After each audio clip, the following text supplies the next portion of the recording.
everywhere you look. Even though this is hand stitched and this is hand stitched, it still matches all the machine stitching that you see in the saddle out here. And they are going to look at every stinking stitch.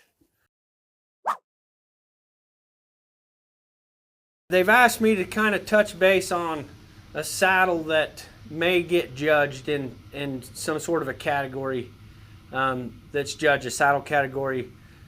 And I just wanted to talk a little bit about what I've learned they really like to look for and what I've learned throughout the process of being judged and critiqued and things like that the last 20 years. I picked this saddle in particular because I really like how difficult this saddle was. I watched this saddle being made.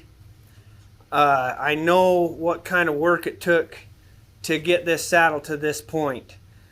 Some things that they're going to look for in a saddle like this. This is, of course, you can see a show saddle. It's a little bit unique in a lot of ways, and I will touch a little bit more on a regular saddle later on with some drawings and stuff.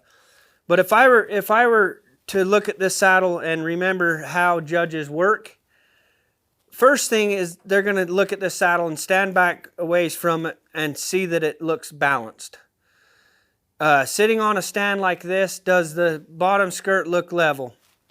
Does it have good shape coming here, front and back? Does the front match the back coming at these angles? Does the fender shape complement what's going on above the fender? That's balance. The ground seat, is the pocket in the right place? That's balance. There's some things that they're just going to look at that way to start with. And then they're really going to go into nitpicking a lot. Okay, Trevor did 7 stitches to the inch on this saddle, and as far as I'm concerned, he nailed it. I cannot find one stitch that looks different than the other stitch. Everywhere you look, even though this is hand stitched and this is hand stitched, it still matches all the machine stitching that you see in the saddle out here. And they are going to look at every stinking stitch. Okay? And if they find something that doesn't match one another or there's some stitching off, it could cost you points. So my suggestion, figure out how many stitches to the inch you want and stick to it and make sure you're keeping track of that. Another thing that I've had them look for is look at these inlays. This particular saddle has an inlay into the swell, and I have not seen much better work than this. This inlay, there's no gapping.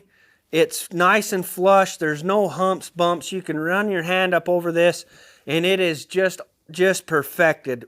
What a good job he did on that. And it's nice and clean, good solid cuts. Looking down from above, it matches. Everything's just exactly like I would like to see an inlaid swell to the seat. I'm going to look at things like this reveal. Is it the same all the way across from point A to point B? Is it too thick? Is it too heavy? And what's that fine line? I would say that this is a good, clean, nice thickness. It looks great. It has good reveal all the way across, and it sticks out just a little bit in front of the gullet right there. And I'm going to look for that kind of stuff, and so are the judges judging your work. This inlay, it's an inlay that's into the cannel dish. It's the same as this. It's done really, really well. There's no eye skips, there's no bumps, lumps, or anything for me to pick apart here. It's nice and tight, looks really good. This padded inlay seat, I can tell from what we use at our shop that he used either a different piece of foam or added another piece of foam to this to make it a little bit higher, and I like what he's done here. And there's no gaps, heaping gaps anywhere. It's nice and clean. He edged and burnished really well. That's a really, really nice inlay. But they're going to look at stuff like that. Is there any gaps that you can see? A couple other things. Is our Cheyenne Roll nice and even all the way across? I'll tell you what, that's about as crisp of a cannel as I've ever seen right here. When it breaks over nice and sharp. He's tooled exactly right up to a good border all the way across there. And this just completely complements that cannel.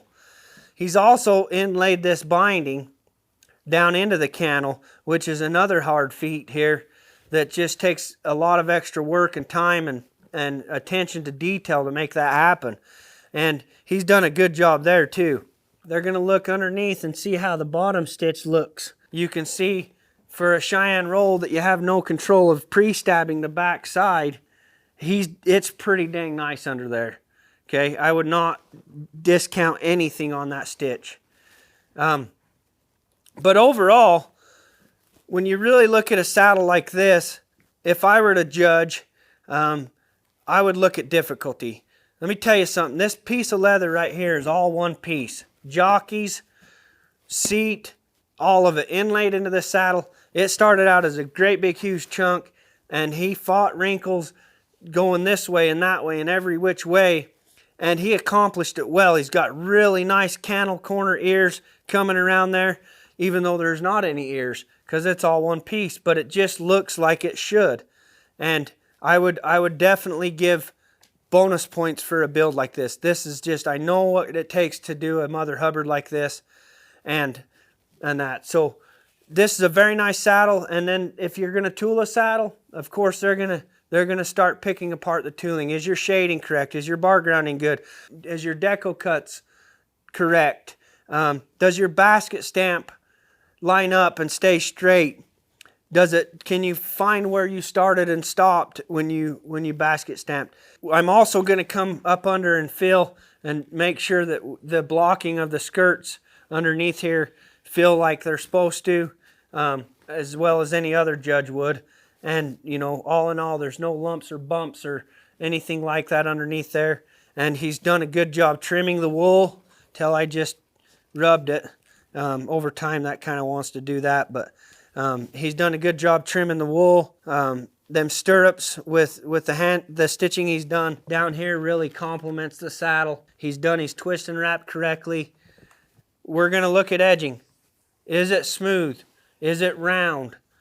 Is it shiny? You can dye it or not dye it. Doesn't matter, but it needs to be round and shiny and no little gouges or anything. They're just, in order to make a nice clean edge, you've just got to spend the time on your edges and a lot of elbow grease there. And for that matter, you know, we really should pay attention to a lot of the stuff I just mentioned on any saddle, whether we're competing or not.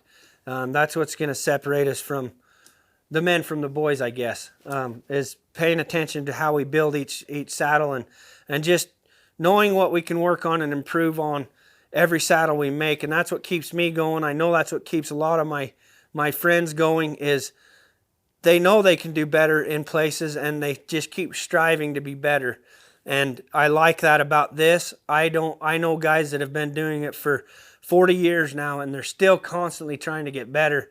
And that's what makes this so fun and interesting. So I suggest all of those things on everything you make to watch for.